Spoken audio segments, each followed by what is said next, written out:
Deborah Murphy here with Real Agriculture, and I'm joined by Kimberly Cornish, Director of the Food Water Wellness Foundation. And I guess, Kimberly, let's just start there. What is the Food Water Wellness Foundation?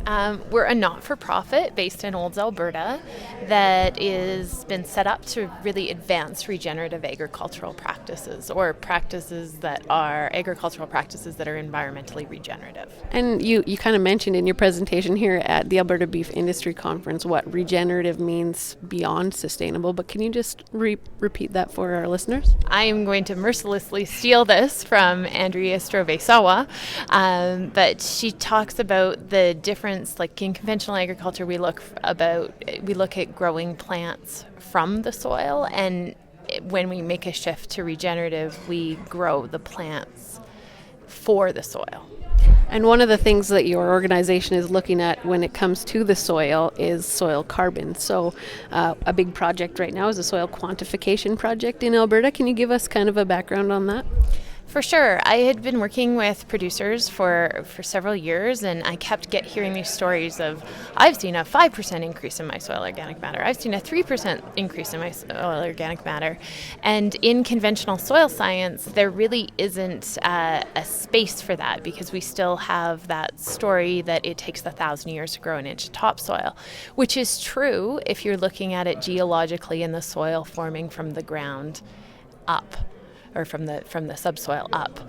But in using photosynthesis and using plants in a way differently than we have in potentially conventional agriculture, we can actually grow soil from the top down.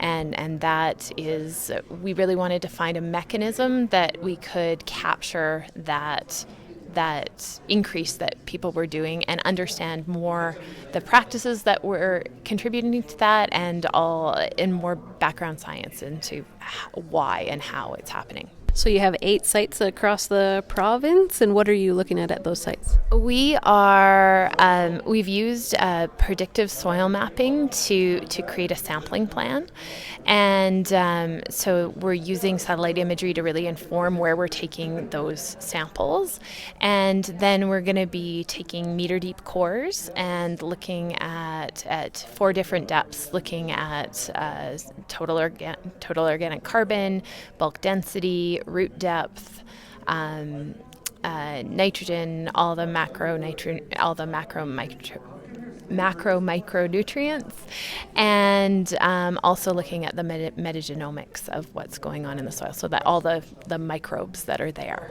And you're comparing that against different management practices as well? Yes. So we are in several sites that would be under threat of conversion, but we want to quantify what's actually happening.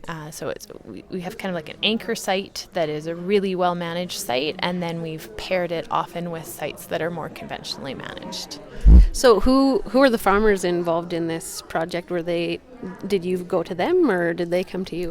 A lot of them I'd been working with for many years. Many of them had been involved with the Shell Game Changer report that came out a few years ago. So we knew that they were having definite increases in their soil organic matter that had been validated.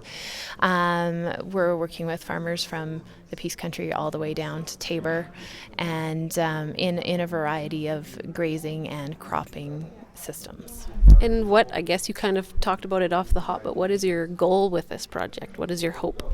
Our hope is to really be able to quantify and know that soil carbon sequestration is happening, and I think from there it opens the door. Once we've validated it, it opens the door for potentially being able to sell products with a validation that you've sequestered this much carbon through the production of this food product, or it could open up the door for actually more agricultural producers to be part of an offset system where they could sell carbon to large emitters. Is this part of the brown revolution you referred to in your presentation?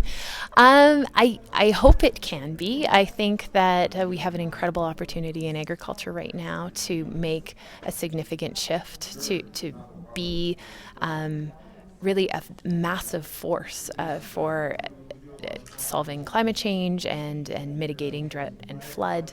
And through understanding how the soil is working and how we can work with the soil, we can really shift into an agricultural production system that is profitable for both farmers and ranchers and the environment. We will have to keep an eye on this project. Thank you so much for joining us, Kimberly. Thank you.